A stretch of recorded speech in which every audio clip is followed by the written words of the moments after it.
امثال کی کتاب اس کا 9 باب۔ حکمت نے اپنا گھر بنا لیا، اس نے اپنے ساتوں ستون تراش لیے ہیں، اس نے اپنے جانوروں کو ذبح کر لیا اور اپنی مہ ملا کر تیار کر لی، اس نے اپنا دسترخوان بھی چن لیا، اس نے اپنی سہیلیوں کو روانہ کیا ہے، وہ خود شہر کی اونچی جگہوں پر پکارتی ہے۔ جو سادہ دل ہیں ادھر آ جائیں، اور بے عقل سے وہ یہ کہتی ہے آؤ میری روٹی میں سے کھاؤ اور میری ملائی ہوئی مے میں سے پیو۔ اے سادہ دلو، باز آؤ اور زندہ رہو اور فہم کی راہ پر چلو۔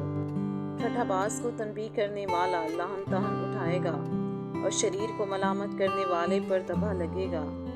ٹھٹھا باز کو ملامت نہ کر، نہ ہو کہ وہ تجھ سے عداوت رکھنے لگے۔ دنا کو ملامت کر اور وہ تجھ سے محبت رکھے گا۔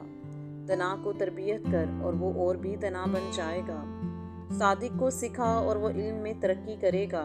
خداوند کا خوف حکمت کا شروع ہے اور اس قدوس کی پہچان فہم ہے۔ کیونکہ میری بدولت تیرے ایام بڑھ جائیں گے اور تیری زندگی کے سال زیادہ ہوں گے۔ اگر تو دنا ہے تو اپنے لیے، اور اگر تو ٹھٹھا باز ہے تو خود ہی بھگتے گا۔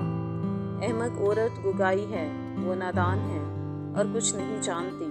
وہ اپنے گھر کے دروازہ پر شہر کی اونچی جگہوں میں بیٹھ جاتی ہے تاکہ آنے جانے والوں کو بلائے جو اپنے اپنے راستہ پر سیدھے جا رہے ہیں۔ سادہ دل ادھر آ جائیں، اور بے عقل سے وہ یہ کہتی ہے چوری کا پانی میٹھا ہے اور پوشیدگی کی روٹی لذیذ، پر وہ نہیں جانتا کہ وہاں مردے پڑے ہیں اور اس عورت کے مہمان پتال کی تہہ میں ہیں۔